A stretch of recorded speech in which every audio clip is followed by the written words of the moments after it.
Hi, my name is Bettina Campolucci-Bordi from Bettina's Kitchen, and today I'll be making a pumpkin gnocchi with a pumpkin seed pesto.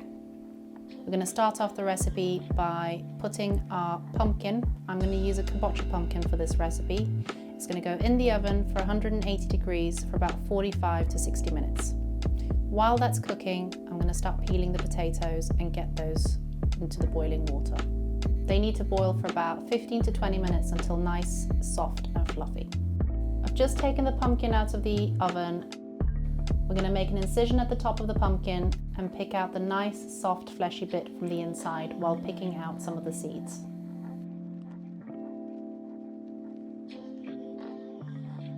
Once you've got all the flesh out, we're going to have a look at our potatoes and drain them properly so that they're nice, soft, fluffy and not too wet.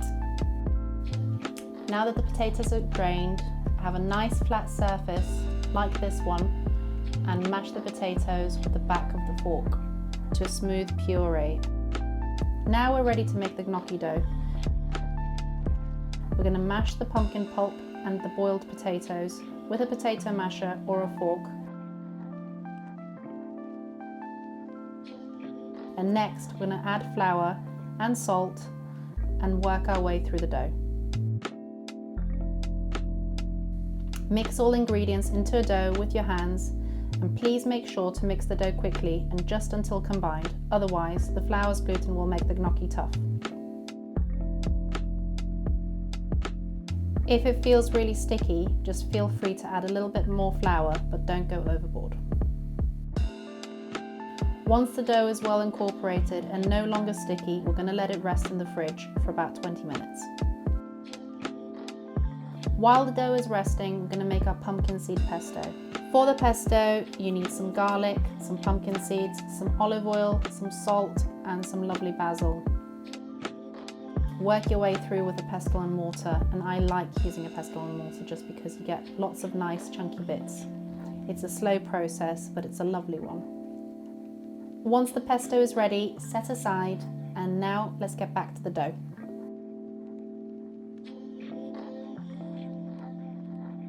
Cut the ball of dough into slices and roll each one into a long rope. Please make sure that they've got a little bit of flour coating so that they don't stick together when you work with them on the surface. Once you've cut all your gnocchis, they're ready to use. Get a large pan of water boiling furiously. This is when you add all your gnocchis in, one by one, and add a good amount of salt. You will know that your gnocchis are ready when they float up to the surface. And when they do, set the pan aside and get a frying pan onto the heat. Add a generous amount of olive oil. I love using olive oil. Add a generous amount of your pesto and also a little bit of the pasta water. The pasta water will be a great little base for a pesto-y, oozy, herby sauce, and within a couple of minutes your dish is ready.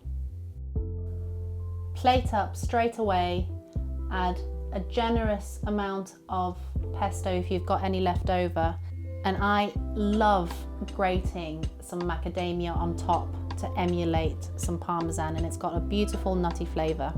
If you've got some fresh sprigs of basil, add those too and eat straight away while it's piping hot. So this is my incredibly rustic gnocchi, or you could almost call them potato and pumpkin dumplings with a pumpkin seed pesto sprinkled with some macadamia nuts on top, and I hope you enjoyed this recipe. Thank you, Toast, for having me. Thank you so much for watching. There's loads more recipes on bettinaskitchen.com.